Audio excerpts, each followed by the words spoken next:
तो शंकर भगवान की जय। प्यारे दोस्तों, धार्मिक कथाएं चैनल में आपका हार्दिक स्वागत है। आज मैं वीडियो में सोमवार की कथा सुनाने जा रही हूँ। दोस्तों, यदि आपने मेरा चैनल धार्मिक कथाएं लाइक और सब्सक्राइब नहीं किया तो ज़रूर करें। बेल आइकन दबाना ना भूलें जो आने वाली सभी वीडियोज की जानकारी आपको सबसे पहले हो सके। वीडियो को पूरी सुनने के बाद कमेंट बॉक्स में ओम नमो शिवाय लिखना ना भूलें। सोमवार की कथा। एक बहुत धनवान साहूकार था जिसके घर धन आदि किसी प्रकार की कमी नहीं थी, परंतु उसको एक दुख था कि उसके कोई पुत्र नहीं था। वह इसी चिंता में दिन रात रहता था। वह पुत्र की कामना के लिए प्रति सोमवार को शिवजी का व्रत और पूजन किया करता था तथा सायंकाल को शिव मंदिर में जाकर शिवजी के सामने दीप जलाया करता था।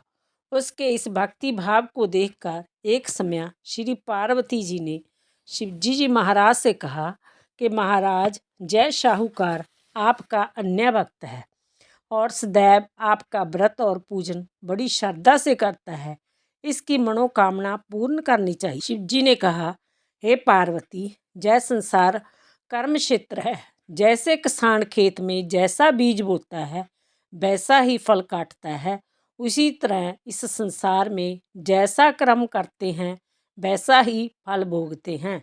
पार्वती जी ने अत्यंत आग्रह से कहा, महाराज, जब जय आपका अन्य भक्त है और इसको अगर किसी प्रकार का दुख है तो उसको अवश्य दूर करना चाहिए, क्योंकि आप सदैव अपने भक्तों पर दयालु होते हैं और उनके दुखों को दूर करते हैं। यदि आप ऐसा नहीं करेंगे तो मनुष्य आपकी सेवा तथा व्रत क्यों करेंगे। पार्वती जी का ऐसा आग्रह देख शिवजी महाराज कहने लगे, हे पार्वती, इसके कोई पुत्र नहीं है। इसी चिंता में जय अति दुखी रहता है। इसके भाग्य में पुत्र ना होने पर भी मैं इसको पुत्र की प्राप्ति का वर देता हूँ, परंतु जय पुत्र केवल 12 वर्ष तक जीवित रहेगा। इसके पश्चात वह मृत्यु को प्राप्त हो जाएगा। इससे अधिक मैं और कुछ इसके लिए नहीं कर सकता। जय सब बातें साहूकार सुन रहा था।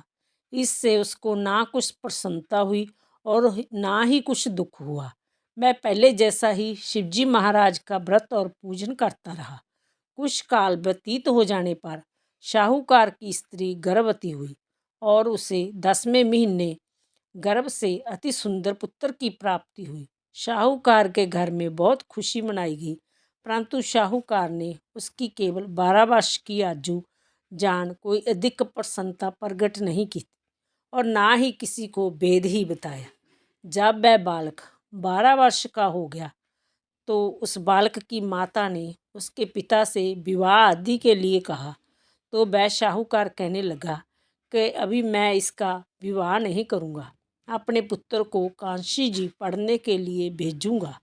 फिर साहूकार ने अपने साले अर्थात बालक के मामा को बुलाकर उसको बहुत सा धन देकर कहा कि तुम इस बालक को कांशी जी पढ़ने के लिए ले जाओ और रास्ते में जिस स्थान पर भी जाओ यज्ञ करते और ब्राह्मणों को भोजन कराते जाओ। वह दोनों मामा भांजा यज्ञ करते और ब्राह्मणों को भोजन कराते जा रहे थे। रास्ते में उनको एक शहर पड़ा। उस शहर में राजा की कन्या का विवाह था और दूसरे राजा का लड़का जो विवाह कराने के लिए बारात लेकर आया था वह एक आँख से काना था। उसके पिता को इस बात की बड़ी चिंता थी कि कहीं वर को देख कन्या के माता पिता विवाह में किसी प्रकार की अड़चन पैदा ना कर दे। इस कारण जब उसने अति सुंदर सेठ के लड़के को देखा तो मन में विचार किया कि क्यों ना दरवाजे के समय इस लड़के से वर का काम चलाया जाए। ऐसा विचार कर वर के पिता ने उस लड़के और मामा से बात की तो वो राजी हो गए। फिर उस लड़के को वर के कपड़े पहना तथा घोड़ी पर चढ़ा दरवाजे पर ले गए और सब कार्य प्रसन्नता से पूर्ण हो गया। फिर वर के पिता ने सोचा कि यदि विवाह कार्य भी इसी लड़के से करा लिया जाए तो क्या बुराई है।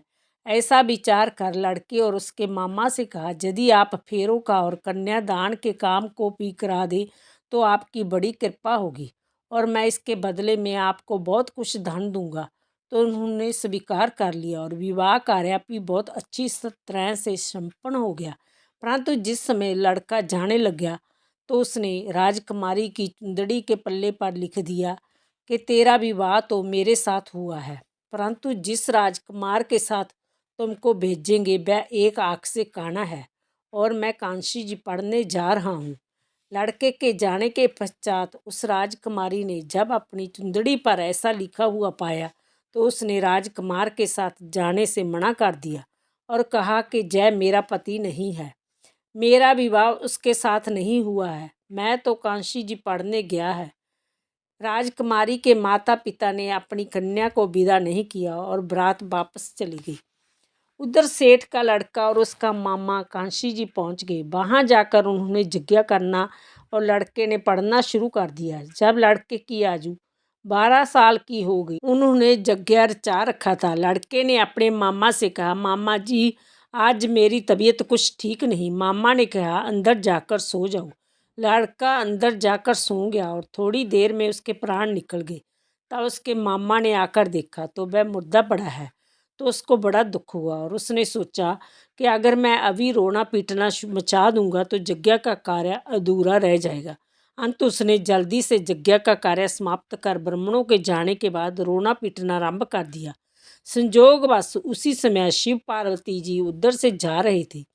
जब उन्होंने जोर जोर से रोने की बात सुनी तो पार्वती जी कहने लगी, महाराज कोई दुखिया रो रहा है, इसके कष्ट को दूर कीजिए। जब शिव पार्वती ने पास जाकर देखा वहां एक लड़का मुर्दा पड़ा था। पार्वती जी कहने लगी, महाराज यह तो उसी सेठ का लड़का है जो आपके वरदान से हुआ था।